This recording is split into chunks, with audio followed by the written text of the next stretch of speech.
Okay. Yeah. How eCitizen owners defied State House. That's already big, big headline there. Front page of the Daily Nation. Shortly after being sworn in, President William Ruto summoned the owners of Webmasters Kenya Limited to a meeting at State House where one message was made perfectly clear. The company hands over the eCitizen platform to government and abandons any monetary claims as the firm had paid itself enough for nearly 8 years. In January 2023, Goldrock and Webmasters dropped their suit, but more than 2 years later, Webmasters and its sister firms are still operating eCitizen.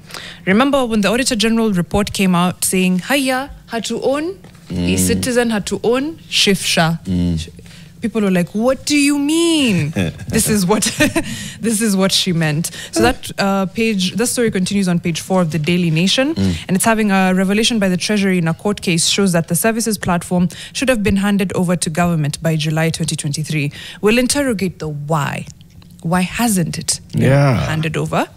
A meeting held at the Treasury on November 30th, 2022 resolved that the convenience fees collected by eCitizen would go straight into the consolidated fund. It was resolved also that the Webmasters transfers everything eCitizen to the state, including front and back-end rights to the system, and then train government staff on operating the service delivery platform.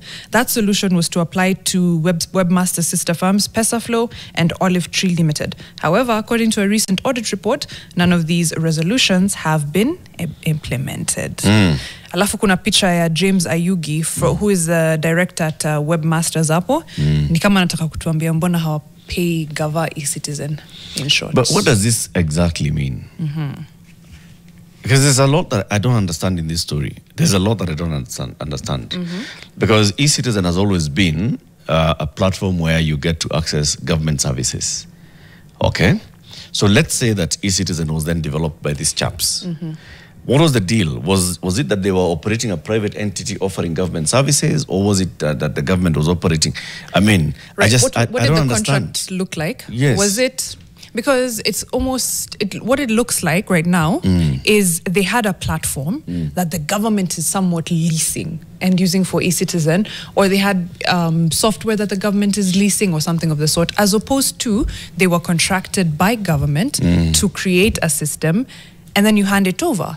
What I know so far is that initially there was a World Bank funded program that was now to bring about eCitizen, and these guys were actually handpicked by World Bank itself. Okay. World Bank contracted them and said, we'd like you to develop this for government. And World Bank then also told the government, we'd like you've been wanting to digitize your services. Right. We will support you. We will pay these guys directly, and then you'll use the services. Now, there was a court case. The court cases that went on. World Bank said we'll pay. Yeah, Webmasters. World Bank, I think, contracted you know the way they say, we are supporting this program. Okay. So we identify a vendor. So here's the vendor. We have done the entire due diligence and checked whether they are capable. Yeah, they've done other projects. Yes, we've seen. Yes. So we are paying. Okay. Webmasters or whoever. And then it's a project by government. So World Bank is just coming to support. Okay. And this is the support that they're offering, the technical support. So they bring in the guys that they've paid to do the technical support.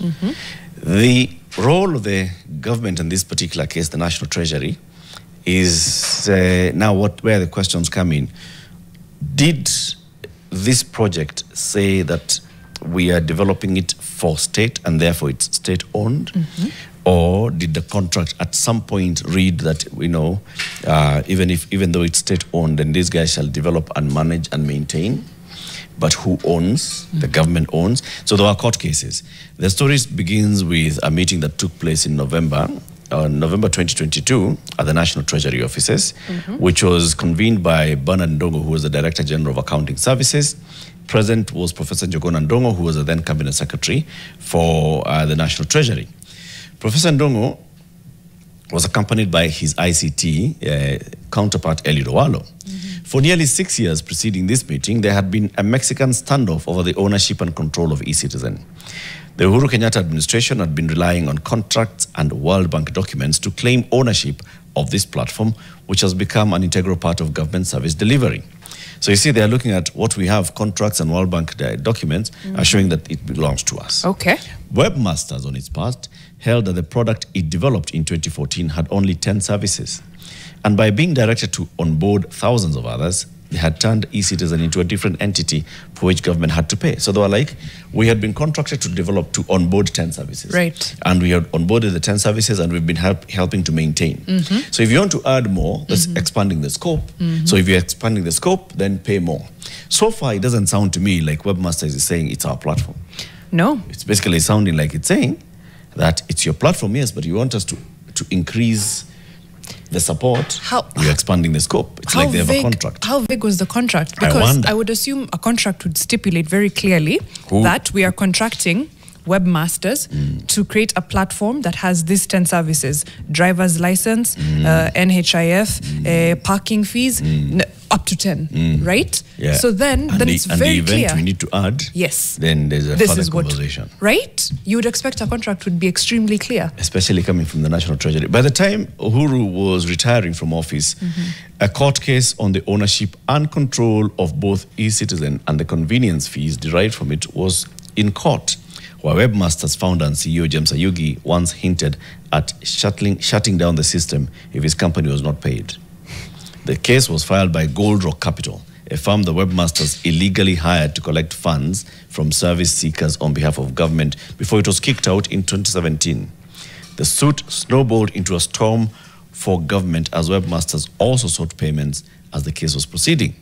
Shortly after being sworn in, President Ruto summoned the owners of the firm, led by Ayugi, to a meeting at State House where one message was made perfectly clear: Webmasters hands over the eCitizen platform to government and abandons any monetary claims, as the firm had paid itself enough from the convenience fee it had collected over the last 8 years. Kaleka 50 bob. Collect enough money, now hand it over. Okay? In January 2023, Gold Rock and Webmaster dropped their financial claims and the suit was withdrawn from court. Senator Okiya Omtata had joined the suit to challenge the convenience fees legality and was forced to file a separate case on account of the withdrawal. The meeting at the boardroom at the Treasury in September 2022 was a follow-up intended to implement the President's directive. Minutes of that State House and Treasury meetings revealed in court papers filed by Treasury CS Chris Kiptoo in February last year in response to a suit by an activist challenging a directive that schools and university fees be paid through eCitizen. Sasa unaona kuna kesi ingine. Now Kiptoo is coming to respond. Kiptoo in his response brings in the minutes of these two meetings. Kuna Okiya bado. Na kuna ya Okiya.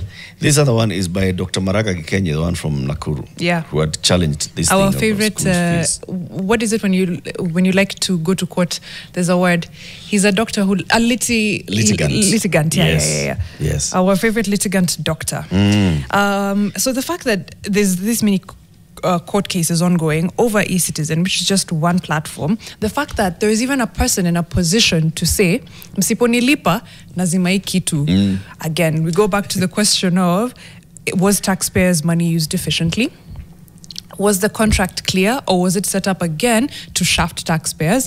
Is our data safe? Because it sounds like the back end, front end, all ends are with webmasters. So they're the ones keeping that data. What are the laws around that? What are the safeguards to protect our data with webmasters? Is there a plan to have the government own eCitizen?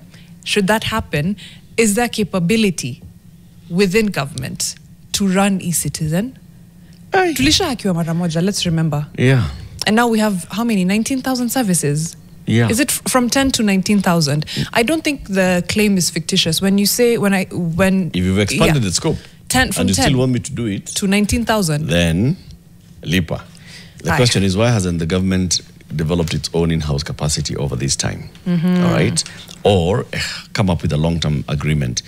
That the meeting had resolved to abolish convenience fees by December 1st, 2022.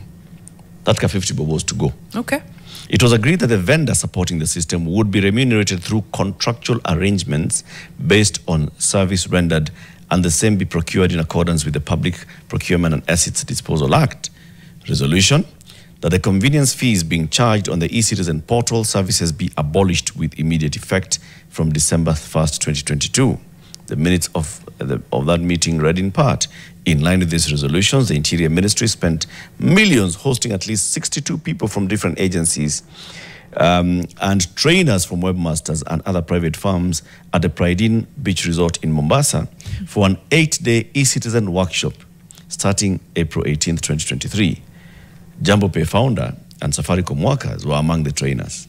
The workshop was intended to sensitize the government workers on onboarding of services on the eCitizen platform. It's one of many such workshops that have been held since the handover agreement was signed. What's going on here, Mariam? Do you understand? I'm really trying to understand. If they've been training, that means they're ready for this handover. It means that, yeah. Or at least they're willing. Sounds like that is the whole idea was now bring in government people. Train them, let them also understand this thing, okay? So that your scope is reducing to maybe only just coming in once in a while, once a quarter to, check until for the next 2 years, and then after that, you hand over and you move on, and our people in government take it over. Right. Our eCitizen guys who will be experts on everything. So then why hasn't the handover happened? Why is James Oyugi not handing over, or webmasters as a whole not handing over? Why does the government still have no control over the platform? And the firm is still continuing to collect those fees. That 50 bob. The 50 bob is still going. And to the president's point, it's very odd when you find yourself agreeing. That 50 bob convenience fee, could have paid for probably the cost of eCitizen for what they were asking for, maybe several times over. Because 50 bob on every transaction on eCitizen is billions and billions of shillings. It's a lot of money. It's a lot of money. These are those questions that you ask yourself, so what's going on here? What really is going on? I think these are just upon the government to come out and say, so this is the deal. Here is the contract. This is what these companies are doing. Right. This is how we pay them. This is how it's factored in the budget. Right. Or whether it's coming in from the fees that are collected through eCitizen. This is the allocation for it. And let's just be clear. If they are needed, just come and say we need them because of this and the other. If they are not needed, just come and say then why do you have them? Unajua tumejipata hapa, but again the problem goes back to when they were being contracted. Why was there no clarity on this? On the scope of work, how much is being paid, how much is being paid at what point, who owns the platform, who owns the back end, who owns the front end? Is it a licensing deal? Is it just a contract and you hand over everything when you're done? Should there be an increase in the scope of work like you mentioned? What happened? Like, these are basics. Sioni shida hapa na thinking through that as you're onboarding someone to create something that will domicile government services. Okay. Sadaka ya Ruto ya chafua hewa. Tutamaliza delineation. It's because I wanted to go to Sadaka.